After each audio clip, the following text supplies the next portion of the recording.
In recognition of Military Appreciation Month, we're taking the week to highlight duty, honor, and service stories from here at home. Lieutenant Commander Thomas Blake proudly served this country for 11 years, and in that service, he made the ultimate sacrifice. 3 News Now anchor Cerise Cole visited with his family to learn about the Navy flight officer and his teenage son, who's following in his father's footsteps.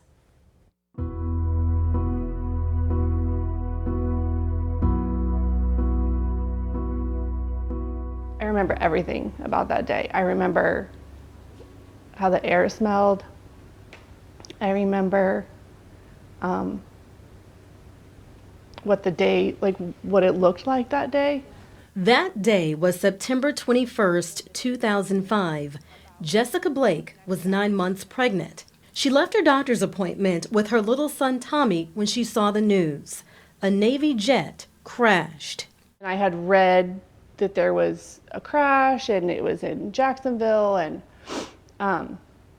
that's when I started to kind of panic because I knew he was flying. Her husband, Naval Flight Officer Lieutenant Commander Thomas Blake II, was stationed in Jacksonville. She immediately tried to call him, but no answer.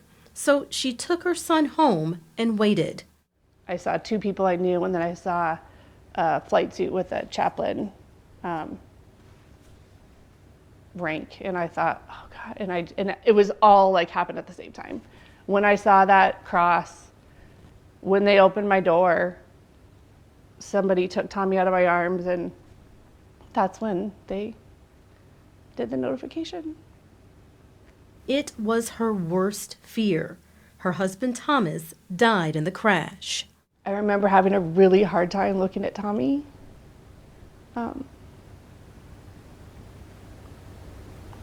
Because he knew.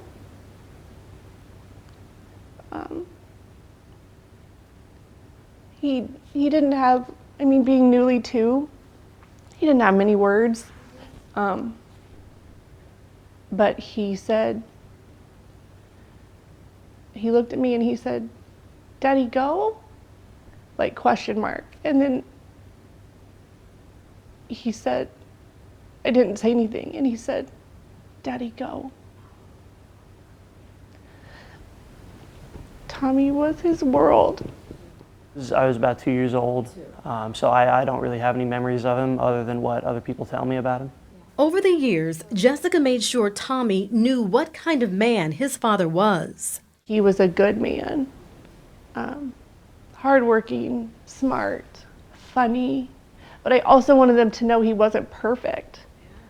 I've tried really hard not to keep him on a pedestal.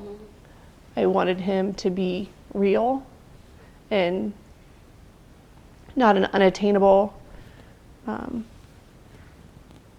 persona. Looking through pictures, it's easy to see how much Thomas adored his son. While his father's life was cut short, their unique bond lives on.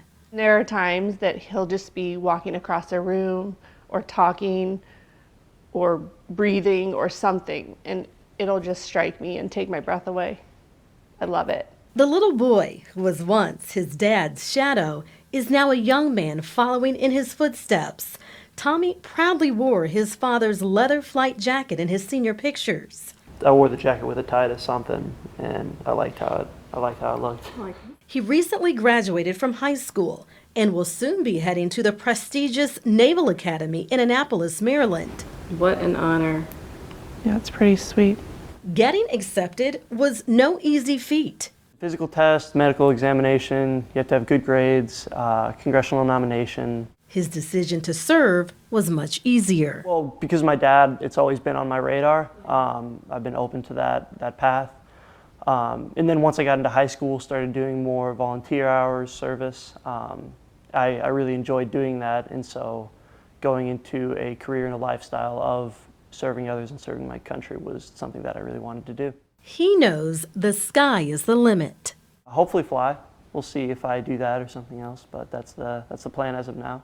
Father and son, separated by tragedy, connected by love of service and country. He loved the Navy. He was so proud of what he did. It's great to be a part of a legacy of service and of honor. I think he'd be very proud of me following my heart and following what I want to do and helping other people. In Gretna, Cerise Colt, 3 News Now. Jessica was 9 months pregnant when Thomas died. She tells Cerise Thomas was looking forward to their baby's arrival and was excited about meeting their little girl, Lily. Lily was born 2 weeks after her father's death and is 16 years old now. Mom says both of their children share Thomas's wit, sense of humor, and passion. And I'll add one more based on the photos, his smile. Yeah. Really bright smiles. These stories are so important to tell. Yeah. And it's amazing to me to see his son carry his father's flame long after him and follow in his footsteps. In It's the leather inspiring. jacket. Yeah. That took your breath away. Yeah, you look good in that jacket and to see your picture. Yeah. And it's so hard to even get into the Naval Academy too. Yeah. So the sky truly is the limit for that young man, and we wish him the absolute best in all of his endeavors. So.